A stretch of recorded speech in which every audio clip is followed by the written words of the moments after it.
No one tells you that the heart of a 74-year-old woman can still hurt just like that of a 7-year-old girl. That shame, embarrassment, and the fear of being a burden never really go away. They just change names as life goes on. My name is Ella Johnson, and I still remember the smell of stale coffee and the buzz of loudspeakers in the Munich airport on that cold morning.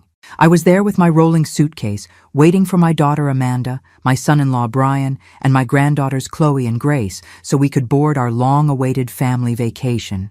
I was just the tag-along, actually the babysitter, but I had already accepted that role. I just wanted to belong. Before boarding, I felt that uncomfortable pressure, one of those aches only people over 60 really know. I tried to hold it, but it was impossible. The grandkids were playing. Amanda was checking her phone. Brian was complaining about the line. I excused myself with an awkward smile. "Amanda, I'll be right back. I just need to run to the bathroom, please." She barely looked at me. "Hurry up, Mom. Don't disappear, please. Boarding is about to start." I rushed off, praying I wouldn't take too long. The airport bathroom felt like a maze, every door too heavy, everything shining from being so clean, and yet it all smelled like loneliness. When I came back a few minutes later, my heart was racing. The boarding gate was empty. I looked around but saw no familiar faces. My cheeks burned. Strange looks, people in a hurry, no one waiting for me. I grabbed my phone and saw a cold, short message from my daughter. "Mom, we had to board. Brian got really upset and said it was better this way. Don't worry. We'll see you at the hotel. Love you. Love you." My God. 3 words had never sounded so hollow. The plane was already gone. I looked at my ticket, looked at my suitcase, looked inside myself. I sat alone in one of those hard plastic chairs, feeling the weight of 74 years, and more than anything, the weight of not being anyone's priority. No one asked if I was okay. No one called to check if I'd be able to board alone later. My oldest granddaughter Chloe posted a selfie on the plane, smiling next to her mom. Grace made a heart with her hands. And me? I just faded away from the screen, from the photo, from their lives. The worst part wasn't being forgotten. The worst part was realizing that, deep down, it wasn't an accident. Brian never wanted me there. Amanda only brought me along to be the babysitter so she and her husband could have a real break. Chloe barely talks to me these days, so busy trying to be a grown-up. At least Grace, the little one, sent me a voice message. "Grandma, don't be sad, okay? Mommy said we'll meet you there. I love you." I cried quietly. I didn't want anyone to see, but nobody was looking anyway. The airport kept moving. The screen flashed. Flights leaving for Paris, Rome, London. All I wanted was my own place in the world. And right there, I realized I was completely alone, and for the first time in many years, free. The whole world in front of me, I just didn't know what to do with it. When the tears dried, I took a deep breath. "Enough, Ella. Either you get up now, or you'll stay on this bench forever. No one's coming back for you." And it was there, in that moment of absolute abandonment, that life decided to play a trick on me. An elegant woman approached, smiling, clipboard in hand, badge from a luxury travel agency. She spoke English with a German accent. "Mrs. Johnson? Are you Ella Johnson?" I nodded, surprised. "Congratulations. You've just been chosen for an unforgettable experience. A month at a paradise resort, all expenses paid. Exclusive for senior passengers traveling alone. Will you accept?" I was speechless. Was this a joke? A scam? But what about my family? She smiled. "The rules are clear. Only those who are here right now can participate. The destination? The Seychelles? Beaches? A 5-star hotel? A private chef? Spa? It was my son-in-law's dream. He'd sent me photos of those turquoise waters for years, always saying only the rich could go. For a moment, I thought about refusing, about calling Amanda, asking what to do, begging them to wait for me. But suddenly, I realized, if I called, I'd just hear more excuses, more guilt, more, "Just stay there, Mom." So for the first time, I thought of myself. Yes, I accept with all my heart. Her badge sparkled in the airport's cold light. The agent handed me a golden ticket and said, "Your new life starts now." And at that moment, I swear, I felt like my story was only just beginning. In the next chapter, you'll find out how a woman who was cast aside became the star of a real-life fairy tale, and how a simple yes can change the course of a lifetime. If you've ever been through something like this, leave a comment and share this story with someone who needs to believe in new beginnings. And if you want to hear even stronger stories, without ads, join the VIP group using the link in the pinned comment. On my way to the VIP counter, my hands were shaking so much I could barely hold my passport. The German employee, polite but distant, called me by my last name. "Mrs. Johnson, this way please." As I walked, I felt the eyes of other passengers on me. Some noticed my golden wristband, the symbol of the drawing, but most didn't even see me. I'd spent years like this, invisible to those I loved, useful only when it suited them.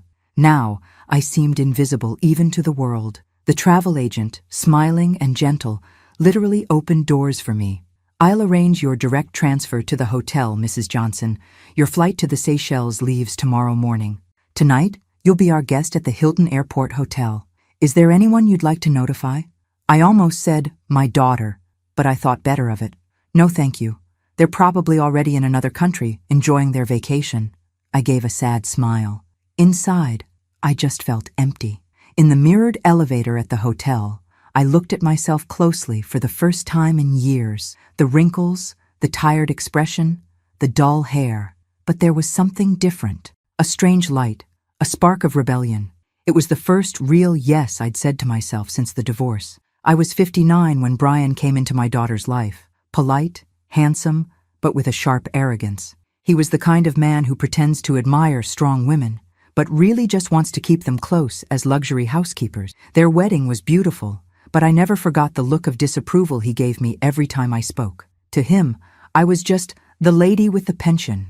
Amanda, my daughter, she changed, became cold, calculating, and I accepted my role as the grandkids' babysitter, because that was all that was left. My thoughts went back to the airport bathroom, to the reason for all of this. Old lady problems, that's what they think, as if I'm no longer worthy of respect. And now, look at me, I'm the one going to paradise. I had dinner alone at the hotel's elegant restaurant, watching smiling families, couples in love, young people making plans. That night, I wished only for one thing.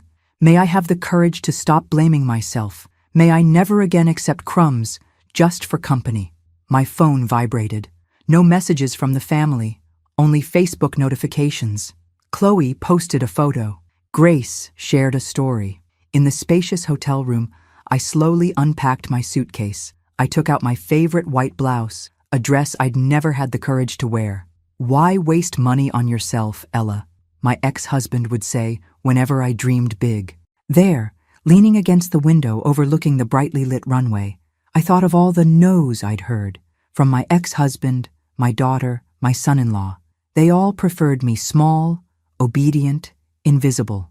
The next morning, the agency's driver was waiting for me. I was treated like a queen. In the exclusive lounge, the coffee tasted like hope. When the plane took off, I looked down at the clouds and smiled. A different smile, one just for me. I was leaving, not to escape, but to begin. I arrived in the Seychelles with my heart racing. I was welcomed by a team with flower leis, coconut water, and a suite facing the bluest sea I'd ever seen. I sent a photo to Amanda and Brian. "I made it safely. Enjoy your trip." No reply. I went for a walk alone on the sand. The wind, the salty air, the strong sun on my skin. For the first time, I wasn't the forgotten grandma. I was just Ella, a woman rediscovering her own life. I thought of my granddaughters. I missed them, but it didn't hurt the way it used to. In that moment, I was the main character of my own story. At the end of that day, I sat at a table in the hotel restaurant. The waiter smiled, brought my plate with care, and called me ma'am. I felt a tear roll down, but it was relief. I was alone, yes, but no longer abandoned. If you made it this far, subscribe to the channel for more stories like this. You won't believe what's still to come. I woke up to golden light streaming through the linen curtains. Outside, palm trees swayed gently in the breeze, and the sea looked like it had been painted by hand. Breakfast arrived on the balcony. Perfectly cut fruit, warm croissants, strong, aromatic coffee. "Enjoy your stay, Mrs. Johnson," read the note with a smile. For a moment, I thought about calling someone to share that moment. My first instinct was to look for company. Amanda, Brian, my granddaughters, but the cruel truth quickly followed. None of them would miss me here, just as I wasn't missed by them.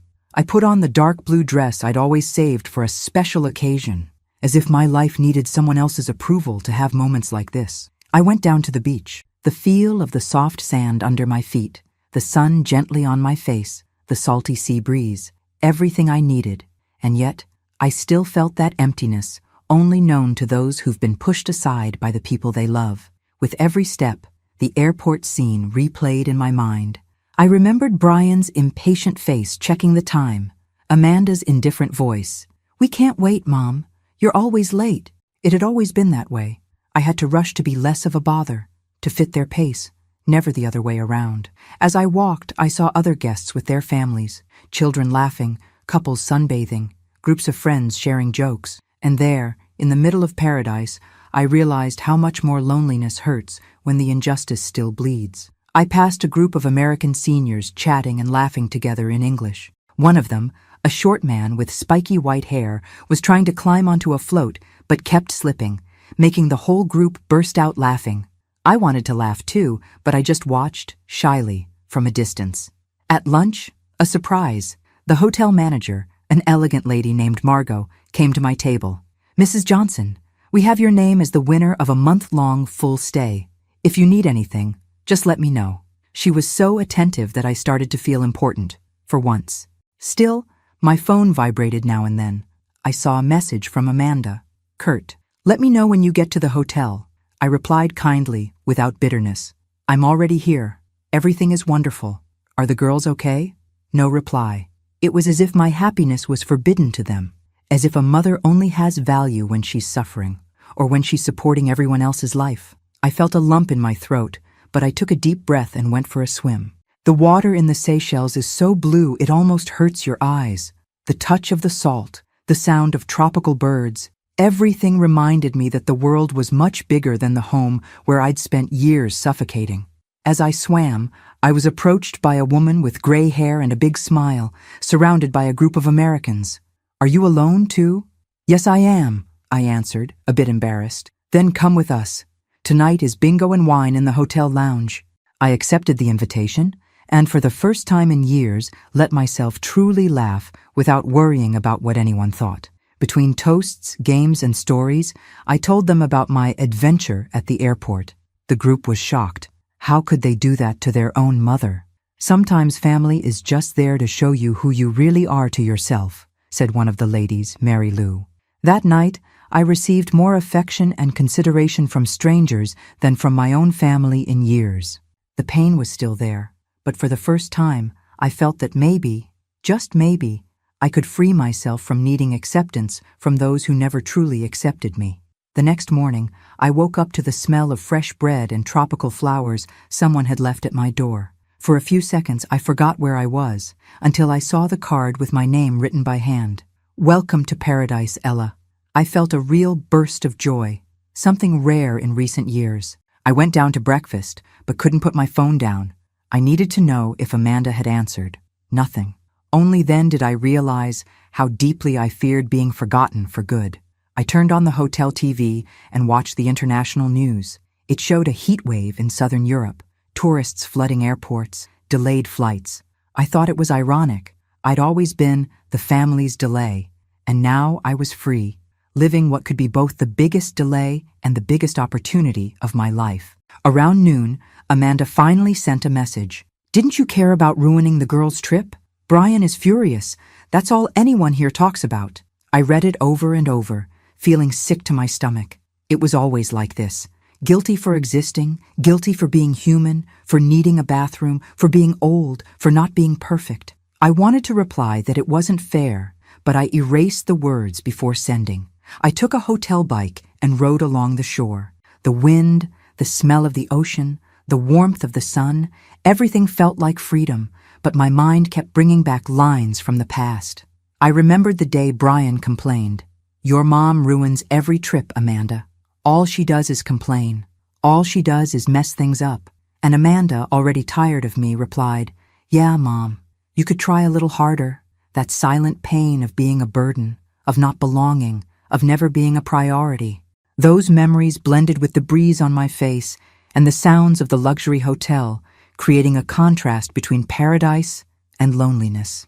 In the afternoon, I returned to the hotel, tired. In the lobby, I ran into Mary Lou and the other ladies. They invited me on a boat trip to a deserted island. I hesitated. I should have said no, after all. Responsible mothers don't do things like that without telling anyone, without asking for permission. But I accepted, because that day I didn't want to ask permission to exist. On the island, between picnics, jokes, and silly photos, one of the ladies, Ruth, noticed my sadness. "You miss them, don't you?" "I do," I admitted, tears in my eyes. "Not the way they treat me, but the idea of family, you know?" Ruth looked at me kindly. "Real family doesn't make you ashamed of who you are."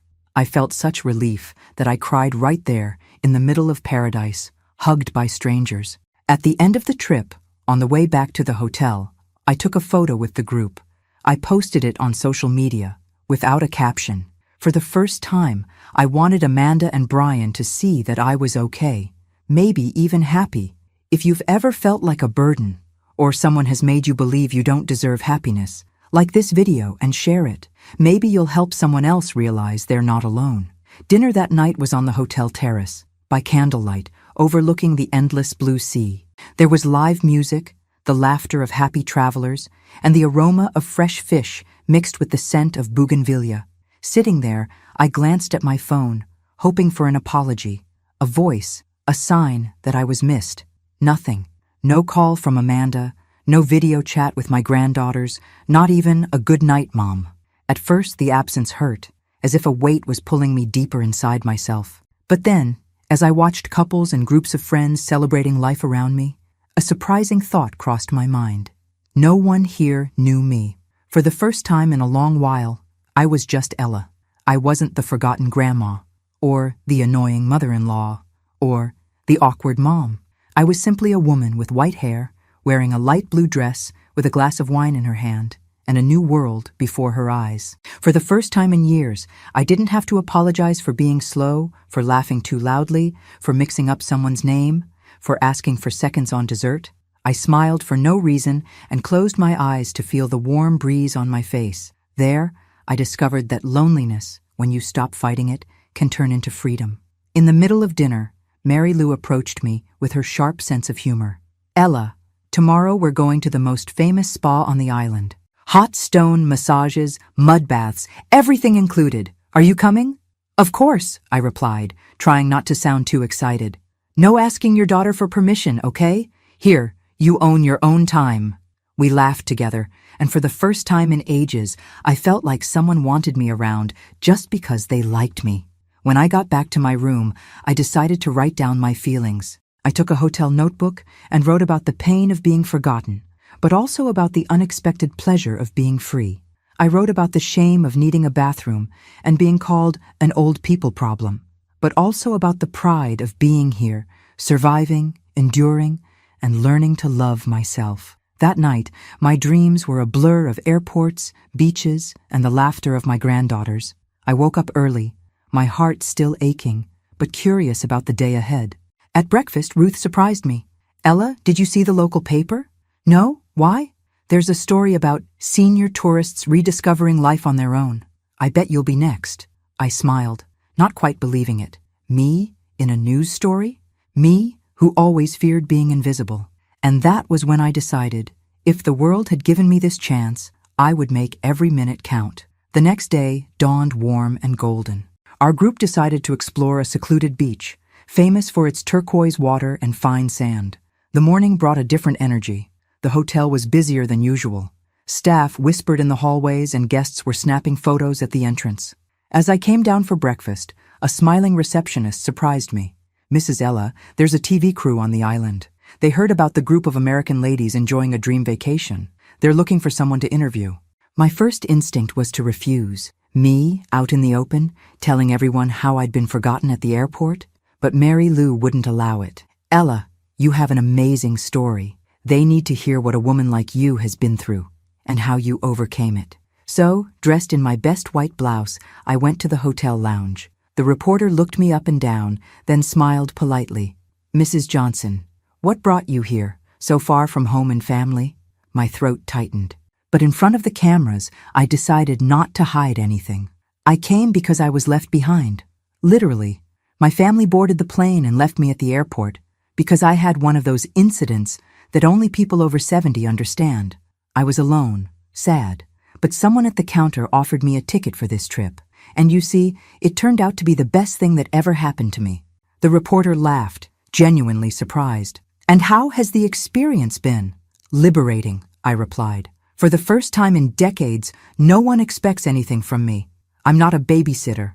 I'm not a burden. I'm not invisible. I'm just Ella. And I'm discovering that I really like this woman. The story aired the next day and went viral on social media. The forgotten grandma who became the star of the summer. The American woman abandoned, but who turned it all around. Even people I'd never met sent messages of support. Many said, "My mother goes through this too. I wish I had half your courage." By the pool, some guests came up to me. "You're Ella, right? The one from the news." And I laughed, a bit shy, as if caught in a daydream. Between a spa massage and a boat ride, Mary Lou said, "Have you noticed? Your family may have left you, but you ended up finding a new one here." I nodded, moved. At the end of the day, I called home. Amanda answered, her voice cold, with my son-in-law grumbling in the background. "So, you're famous now?" "I didn't do anything special," I replied firmly. "I just lived what life gave me." At that moment, I felt guilt and fear being replaced by something new, self-respect. I ended the day writing in my journal. Today I discovered that being invisible doesn't hurt as much as being ignored by those who should love you. But yes, it's possible to be reborn, even at the ends of the earth. The news about me kept spreading, and in the following days, people at the hotel started treating me like a kind of local celebrity. The manager made sure I was satisfied, guests came up to chat, and even American tourists wanted to take pictures with me. "You're the grandma of the island, right? I saw your story online." Inside, I have to admit, I felt a mix of pride, amazement, and a hint of sadness. The recognition came from strangers, while my own family only knew how to criticize, ignore, and use what little I could offer. On the third morning, while having an iced coffee by the sea, I got a video call from Amanda and Brian. They looked exhausted. The kids were running in the background, fighting over silly things. For the first time, Amanda seemed unsure of herself. "Mom, I can't believe you actually went to that place on your own." Brian popped onto the screen and said bluntly, "You could have told us you were going to be some kind of tourist attraction, Ella." I wanted to hang up, but I took a deep breath, looked out at the blue sea and said, "Did you ever wonder how I felt taking care of everything by myself? Did you ever look at me as someone with dreams of her own?" Amanda looked away. Her pride kept her from apologizing, but deep down I could see she was sorry. "Mom, I didn't know."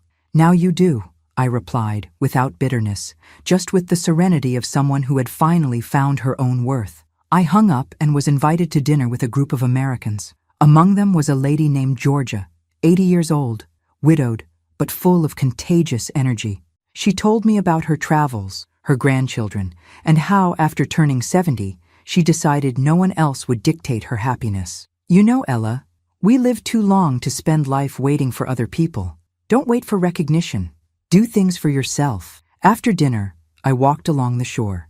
The warm night breeze and the smell of salt reminded me of when I was young, passionate, and full of expectations. I thought about my ex-husband's betrayals, about how much I gave up out of fear of being alone, and how I spent decades waiting for some kind of gratitude. But now, I was no longer the woman left behind. I was Ella Johnson, the main character of my own story. Before bed, I recorded a short video. If you've made it this far, subscribe to the channel for more stories like mine, because maybe what you need isn't other people's approval, but a chance to rediscover yourself. And for the first time in a long time, I lay my head on the pillow with a light heart, ready for whatever the next day would bring. Returning to the United States felt like waking up from a dream, but for the first time in years, I wasn't coming back smaller. I came back bigger. The airport looked the same, but it wasn't. I was the one who had changed. I walked through the terminal with my head held high, feeling every step as a silent victory over everything that had ever made me feel invisible. Amanda, Brian, and the girls were waiting at the exit. Amanda's look was a mix of guilt, longing, and a pride she tried to hide. Brian held the girl's hands. Even he seemed smaller now, almost embarrassed. When they saw me, little Chloe let go of her father's hand and ran straight to me. "Grandma, I saw you on TV. You're famous." She jumped into my arms, and that melted away some of the hurt. Emily, the older one, hugged me slowly, shyly. "I'm sorry, Grandma. I should have stayed with you at the airport. Mom told me you were sad." Amanda came closer, her eyes red. "Mom, there's no excuse for what we did. I was selfish. I left you alone because it seemed easier, and you've always been so strong. I didn't think it would hurt you so much." Brian cleared his throat awkwardly. "I was wrong too, Mrs. Ella. I thought, well, that I was right. But now I see you deserve respect." For the first time, I saw he was truly sorry. He wasn't putting on a show for me or the girls. It was fear of losing the woman who held the family together. I looked at my daughter, at the man she chose, and at my granddaughters, and felt a compassion that only someone who has been truly hurt can feel. Forgiveness is a precious gift. "And today, I choose to give that gift to you," I said, my voice steady even though my chest tightened. "But I want you to know that from now on, I'm going to choose myself more often." We went home, a mix of awkward silence and small attempts at conversation. Amanda showed photos from their trip, gray beaches, rushed sightseeing, expensive restaurants where the girls looked bored.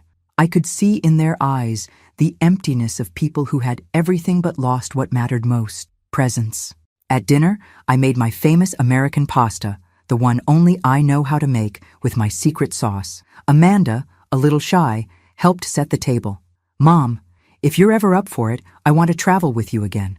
But this time, I want it to be your way." Brian added, "I think we all still have a lot to learn." After dinner, Chloe brought me a drawing. It was me on a sunny beach, surrounded by smiling people. At the top, she wrote, "The happiest grandma in the world." I held the paper, my eyes full of tears, feeling that, in that small gesture, was the start of a new story. That night, alone in my room, I reread the messages of support from so many people I'd never met. I thought about everything I'd lived through, the betrayals, the abandonment, the fear, the humiliation. But I also thought about how much I'd grown, and about how many women, like me, just want a chance to be seen, heard, and celebrated. Forgiveness doesn't erase the past, but it builds a bridge to the future. And for the first time in a long time, I was ready to cross it. I woke up the next day feeling a different kind of calm. Not the peace that comes from forgetting, but the relief that comes from choosing to move forward, carrying only what truly matters. When I opened the window and saw the clear Ohio sky, I thought, the world won't stop just because I was hurt, but I'm not going to shrink myself for anyone anymore. Life at home changed. Amanda and Brian, now more thoughtful, asked for my opinion on little things. Emily and Chloe insisted on sleeping over with me on weekends. Even Brian, who had always been so busy and selfish, started inviting me to join family outings. I won't lie.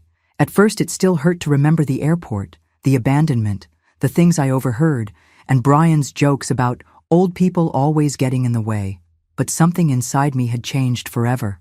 I started getting invitations to share my story at senior support groups. I was interviewed by local radio and newspapers. Everywhere I went, I met other women like me, full of dreams, hurts, and strength. One of them, Mrs. Hazel, told me, "Ella, you have no idea how much your courage gave me hope to start over." Suddenly, I was an inspiration, but deep down, all I wanted was to live a dignified life without the fear of being forgotten.